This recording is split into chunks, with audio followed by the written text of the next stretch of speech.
Thank you very much, Toastmaster Jaya. That was an amazing session. I would say it's a revitalizing session with a ravishing set of speeches that re-energized this session. So when Toastmaster Shariza spoke about checking whether her hands were growing big, I was actually checking at that point. So all right, nice. Now we shall move on to the next session, which is the prepared speakers session, where speakers will be giving their prepared speeches based on their projects that were undertaken through the educational pathways. Our first speaker for the day is going to be none other than someone known as Hizbullah. But before that, I'd like to vote yeah. first or not? Want to launch the poll first or not? Oh yes, okay. We're going to launch a poll to vote for the best speaker for the Toastmaster session for the table topic session. So please vote while we call upon the evaluator to explain the purpose statement and the objectives of the speech. So the first table topics, first evaluator for the first speech is going to be Toastmaster Wilte. Toastmaster Wilte, over to you. Thank you very much, Toastmasters of this evening. Now, the first speaker is attempting on the icebreaker speech. The purpose statement is for Hizbullah to introduce himself to the club and learn the basic structure of a public speech. Toastmasters Hizbullah with the speech title, The Great Bull. The Great Bull, Hizbullah. Over to you. To make a change, you don't have to be great in size. But what matters is you have to be great inside. Ladies and gentlemen, I am Muhammad Hizbullah, a small boy who have a big dream. The previous quote that I stated earlier is none other than from myself that I used during my campus election 2018, including this title as my trademark for my election, the Great Bull. I ran election together with my president here, Ahmad Mansour. And it was a remarkable experience. Yes, indeed. So tonight, I'm going to tell you what is the Great Bull is all about. Since my earlier days, my mother, who is a housewife, pushed myself to join various competitions such as taekwondo, abacus, drawing, coloring, and etc. And one of the most important or impacted competition in my life is a fashion show competition. It was a superhero team, and I didn't realize the great power comes with great responsibility. Quoted by Spider-Man was huge for me. And I wear a Spider-Man suit. I prepare my stance, posing, and every single action movement and everything before my turn. However, the moment I step at the podium, I suddenly look at all of my friends, the whole school, in front of me, and I had a severe memory loss. I don't know what happened, and I give one pose only when we were singing our national anthem.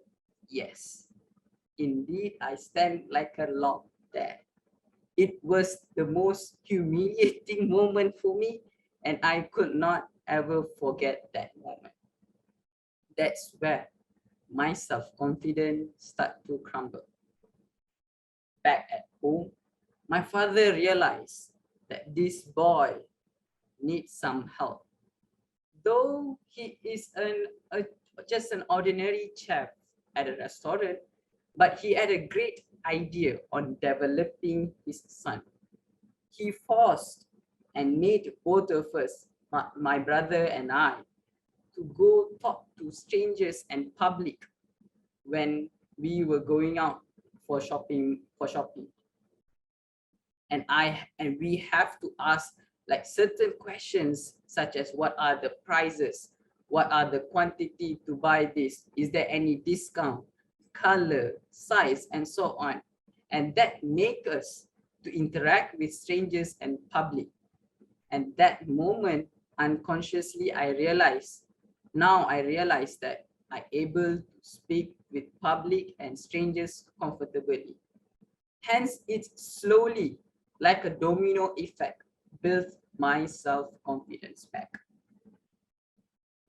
Due to those previous experiences and failure, I able to strengthen my self-belief that I able to achieve and can do anything that I wanted.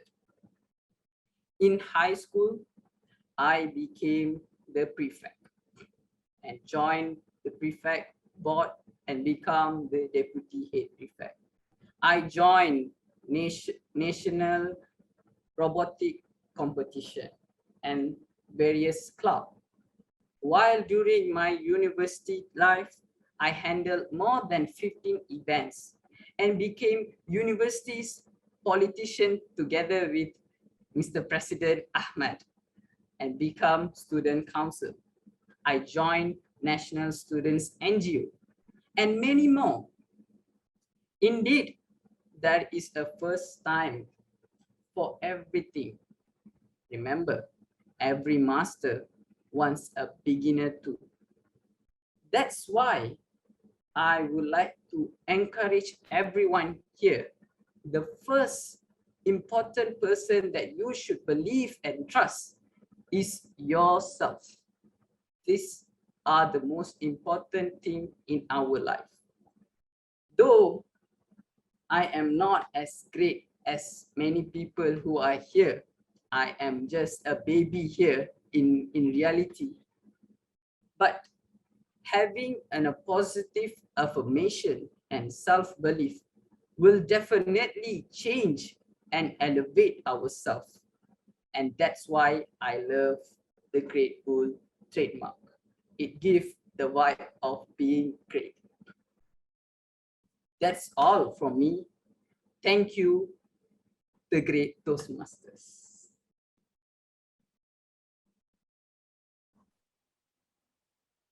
Thank you very much, Toastmaster Hezbollah, for that amazing speech.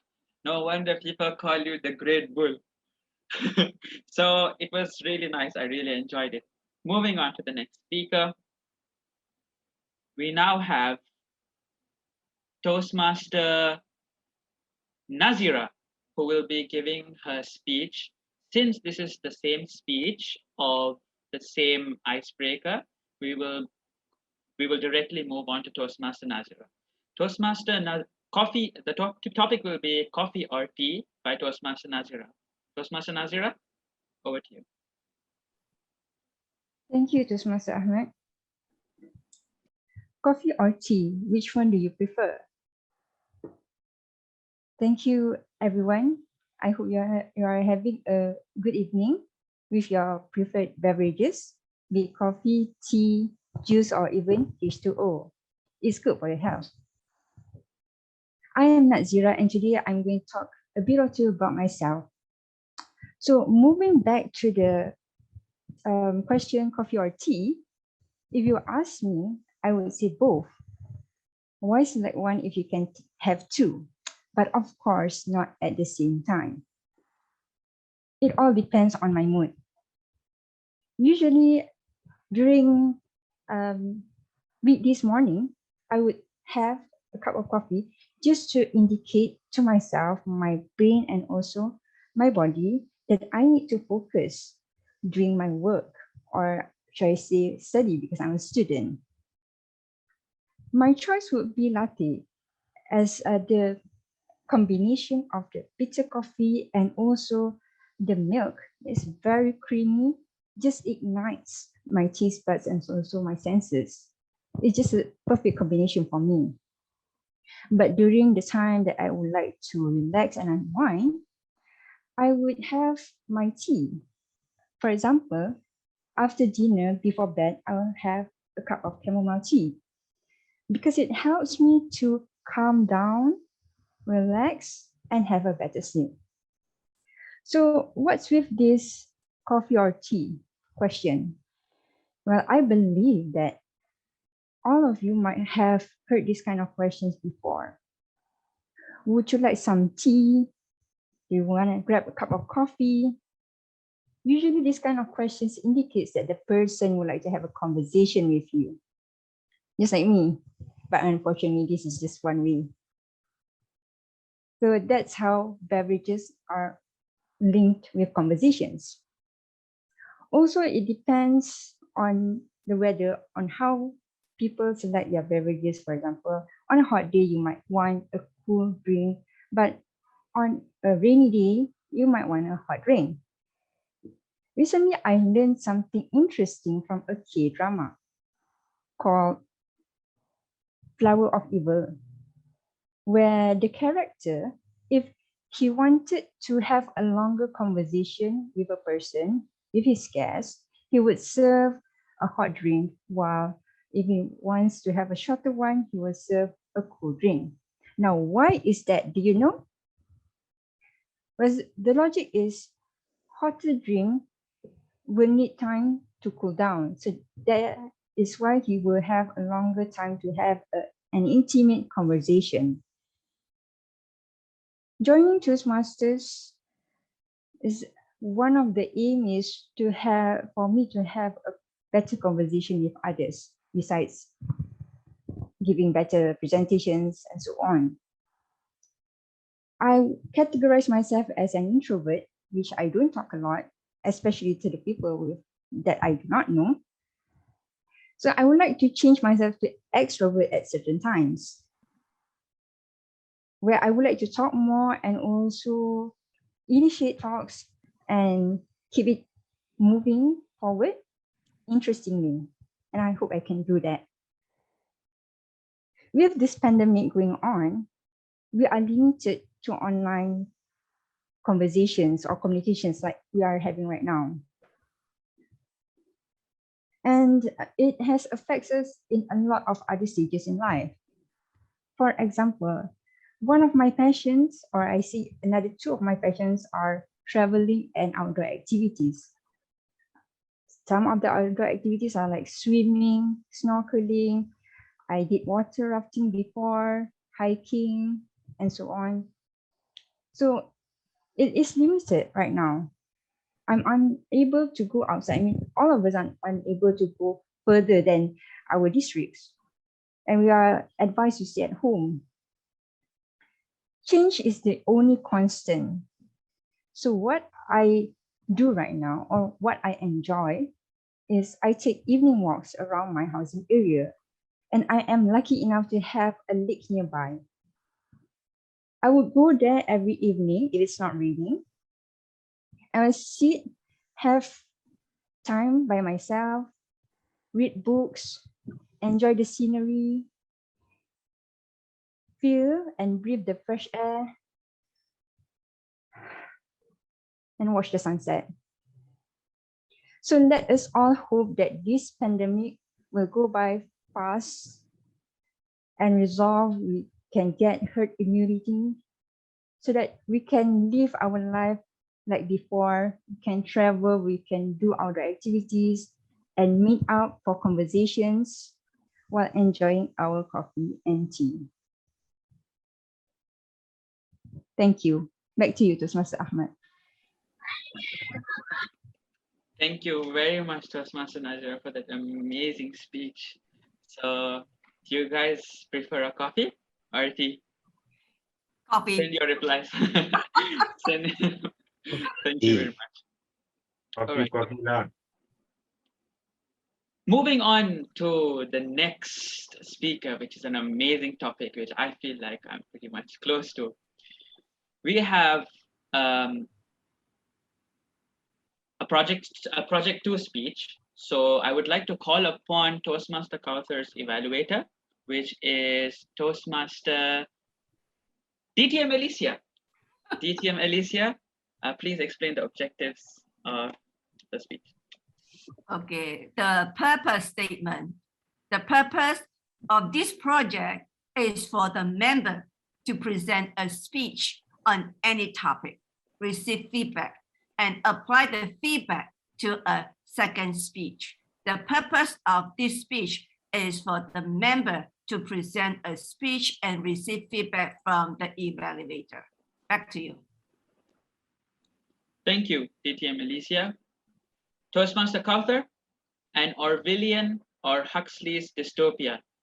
An Orwellian or Huxley's dystopia, Toastmaster Carter. Over to you. Thank you, TM Ahmed. Good evening, everyone. So today I'll be presenting a speech titled Orwellian or Huxley's dystopia. But before we go ahead, I would just say, what does a dystopia mean? A simple meaning will be to think of it as the antonym of the word utopia, but that would be actually accurate because utopia in Greek, which is the origin of the word, means no land, while dystopia means bad land. We understand utopia do not exist, but actual places have actually been considered dystopian. Example would be Nazi Germany and the now extinct Kowloon in Hong Kong, also known as the World City. Essentially, a dystopia is a place riddled with injustice and suffering, or a place where humans are so conditioned to think only in the way that pleases the totalitarian or authoritarian leaders, depending on the case. So several works of literature have tried to paint extreme and even subtle examples of dystopia. But the most common, I believe, are the classic work of Eric Blair, titled 1984, which he wrote under the name George Orwell, and A Brave New World by Aldous Huxley. Both of these works present to us a totalitarian system achieved via extreme and inhumane conditioning of citizens. Now, for the sake of those who are unfamiliar with the work, I will just summarize the two books briefly. In Huxley's Brave New World, he examines a futuristic society called the World State, which revolves around science and complete human efficiency. In that society, emotions and individuality are conditioned out of children at a very young age, and they have no lasting relationship because everyone belongs to everyone else. Embryos, which are made in the lab, are separated into classes and conditioned according to their class. So the higher classes were physically and mentally perfected, while we have the lower classes that had some sort of defect depending on their classes. So the lower classes were conditioned to hate books and nature, but they had to love labor and servitude. While the elites, the higher classes, were bred to be leaders. Among other things that the state used, soma is a state-sanctioned intoxicant. It was used to lull citizens to a state of calm and suggestibility. In George Orwell's 1984, however, the contrast was the case. Orwell in his book presents a totalitarian state called Oceania, led by the party. This party brainwashed the citizen to a state of total and blind obedience to the leader called Big Brother. They use different tools: compression of language, corruption of thoughts, brute force, surveillance, propaganda, and so many other means. In essence, the citizens were conditioned to never think and only adopt the thoughts of Big Brother. The aim of today's discourse is to actually question which of this book most closely captures today's world. However, while I was preparing for this speech, I decided to merely point to elements of both that exist in today's world. So in Huxley's Brave New World, he imagined a perfectly efficient world based purely on science and zero human bond. It will not be far off to say in today's world, it is filled. We have all around us gadgets and appliances that raise human efficiency. Life can be prolonged thanks to biotechnology, and you can even alter your physical appearances with plastic. This is exactly as Huxley had imagined. Our social media feed is akin to soma, the intoxicant in Huxley's Brave New World. Their working principle is similar. I mean, social media and soma, they both allow us to bury ourselves in the unreal world, rather than deal with our everyday lives. In this present day, connections are fragile, easily breakable, and more children than ever are growing up without a traditional two-parent family. The worst thing is that in adulthood, more children than previously reported have strained relationship with their parents, with several of them actually cutting ties. When we move to the Orwellian dystopia, it may seem at first glance that the elements of the book are not really present in today's world. But on a closer look, you see otherwise. Corruption of thoughts and compression of language, for instance, is a tool well harnessed by Big Brother. This is everywhere. We have seemingly well-educated individuals whose idea of a good opinion is a regurgitation of TV analysis. Cancel culture is used to stifle public discourse, and the ease of being labeled phobic makes it even harder to voice opinion beyond what is mainstream. Another element in 1984 is the propagation of power through the perpetuation of the evil order. This is very common in the foreign policy of several nations. World powers etch themselves in smaller countries through abuse and injustice, while claiming to be freeing the people from their supposed authoritarian leader. They say your freedom from them is a slavery to us. This is a perfect echo of Big Brother's slogan, freedom is slavery. So, one element of a dystopia painted by these great writers abounds in today's world.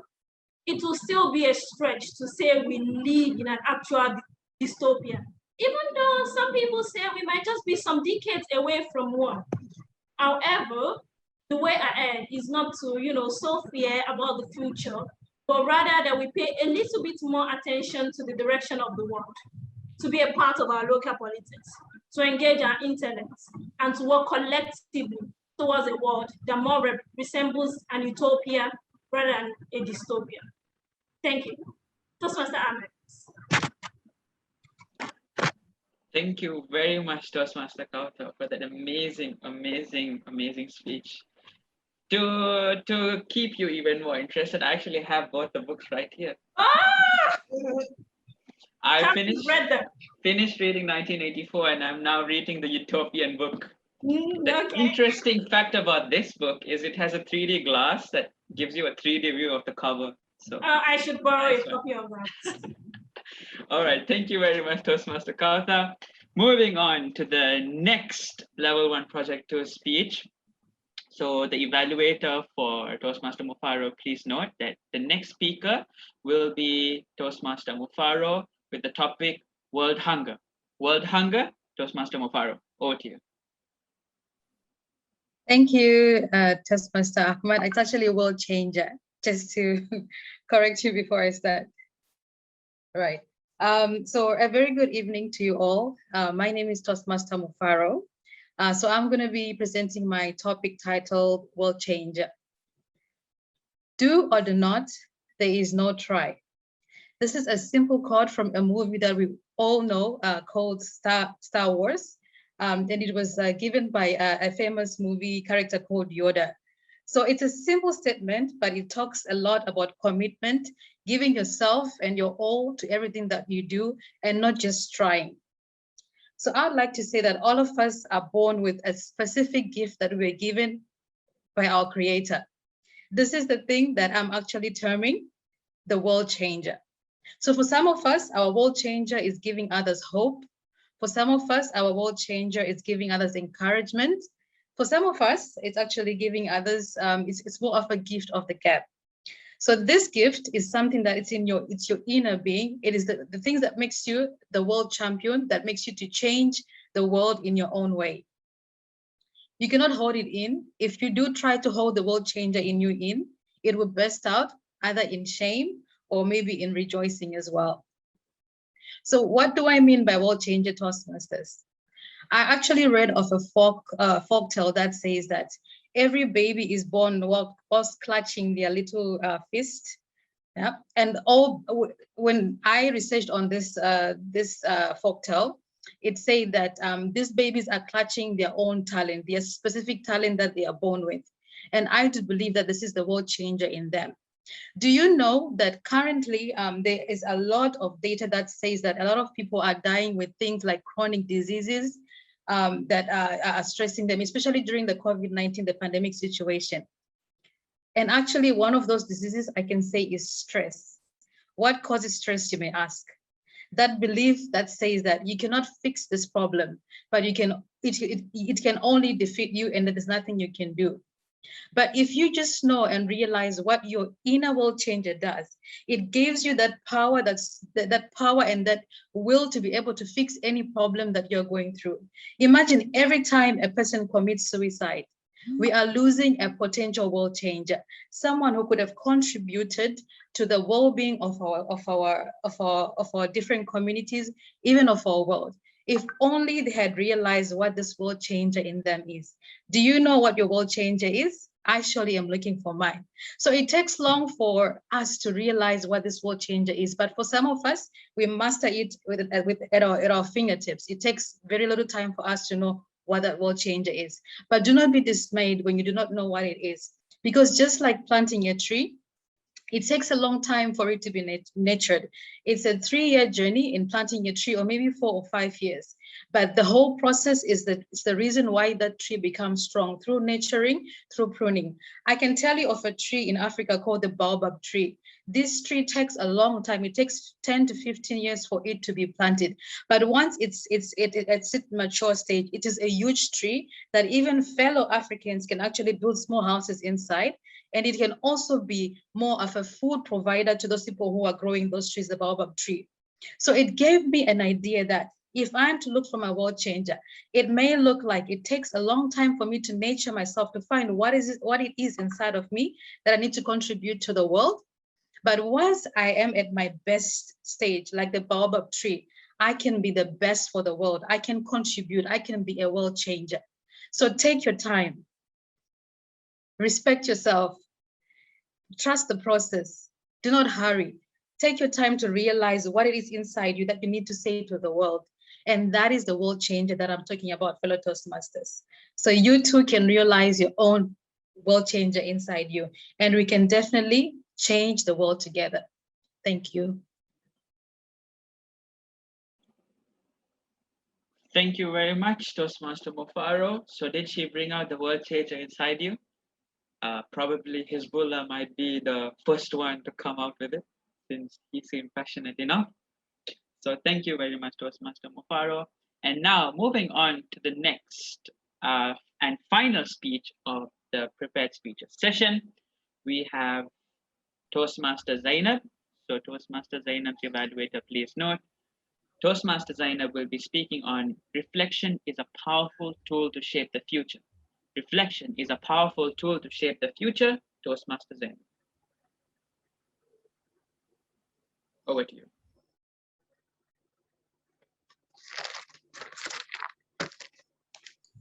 Zainab, you're muted. Toastmaster Zainab, please unmute. Right. Am I audible now? Yes, Zainab. All right. Thank you, Toastmaster Ahmed, for the wonderful introduction. So I am Zainab Ibrahim Jibril, a PhD student from Fundamental and Applied Sciences Department. Now I would like to glide down the memory lane to my first experience of Toastmaster Club. At Toastmaster Club, I found that there is no difference in gender, status, and where you are from matters not. It is a club where you get full support, your progress is celebrated, you are creatively encouraged to keep on improving.